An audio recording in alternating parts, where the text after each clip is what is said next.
My name is Bob Whittaker. I'm 52 years old. I'm a Leo, and I'm the subject of a new documentary called Return to Mount Kennedy. And the documentary outlines the historic trip of my father taking Bobby Kennedy up Mount Kennedy in 1965. And then my little brother Leaf and I and Bobby Kennedy's youngest son, Chris Kennedy, go back and redo that expedition. And then the director wove a ton of narratives together to create a pretty entertaining film. The idea came about actually, my little brother Leaf Whittaker had just climbed Mount Everest for the second time, and we were on the peninsula here on the Quinault Indian Reservation on the beach. We'd had a couple Rainier beers, and I said, "What are you going to do? Climb it a third time? Like, you know, give me a break. Let's go do something strange or off the beaten path."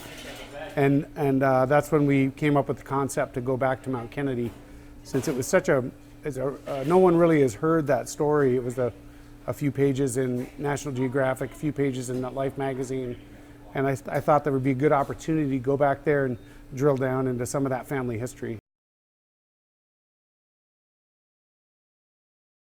Well, it started, the Seattle, the Northwest music scene was pretty small, you know, it's pretty intimate. You go to the shows, you know everyone. I was a big fan of Green River, and I knew those guys, and I was working at Sub Pop Records, which became a big indie Northwest label. Mudhoney were on that label, Nirvana, Tad, Soundgarden. So I was one of the first employees at that label, and Mudhoney were going on the road, and they asked me if I'd go on the road with them, or I may have talked them into letting me go on the road. I'm not sure how that worked out. And then after a while, they were doing better and better, and Nirvana had broke, and so Sub Pop was having trouble paying the bills. And I said, "Well, let's sign you to a major label." And I said, "I'm not a fan of creepy managers, but let me be your creepy manager, and we'll do this together." And so then we started, I signed them to Warner Brothers, and their career grew and grew. And then they sort of fizzled and dissolved, or to a degree. And I stopped working with the band. And then I was gonna give up and get out of the music business just because it wasn't that enriching or interesting to me at that point. And then that's when the job opened up with the REM. And I went out and worked with those guys for 12 years. And it was one of the best things that happened in my life. Those guys were so great and progressive and funny and sharp, and I even grew to love the music. It was pretty intense. For me, it was really emotional too. I mean, I was pretty worn out because I felt like I was tour managing the whole thing, like a helicopter and coordinating everyone. And but then you get there and it kind of hits you like, whoa, you're in this saddle where they walked up the Cathedral Glacier, and I was pretty gobsmacked, speechless, I guess would be the word for it.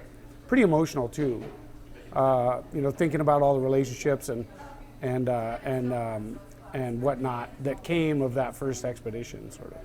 Was it colder when you guys went up? Because I noticed in the pictures with Bobby, he had like a vest with no I actually found that vest in my dad's basement and wore that in the 90s. It was part of my grunge uniform. But they hit some really calm weather and sunny days. It was warm up there when the wind wasn't blowing. We didn't have it so lucky. It was pretty windy. That first night it was really windy, and there was ice falling off the cliffs near us. So it was pretty, we didn't get a lot of sleep. But yeah, those guys hit a beautiful weather window. We had some sun and stuff like that, but it was definitely tougher. I mean, the whole adventure was pretty amazing, connecting with my little brother, reconnecting with the Kennedys, but I also have a real sweet tooth for that historic footage that we found. We found archival footage that no one's ever seen before of the Kennedy family, and also of the campaign, of him meeting my father at SeaTac.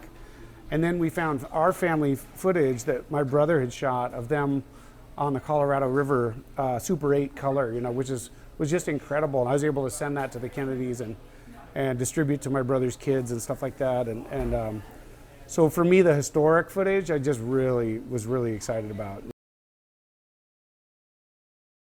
I don't know, the movie speaks for itself. It's not what you expect. There's some swearing and male nudity, but at the end of it, the director did an incredible job weaving the narratives together and kind of bringing it in for a real positive, upbeat landing, I think.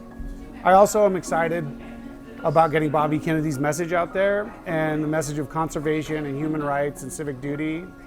It's kind of a Trojan horse for those messages, I think, and now it's really important to get those messages out as we approach the 2020 election, and just anytime, you know, it's good to be a part of something and go be a part of something positive. We need it now more than ever.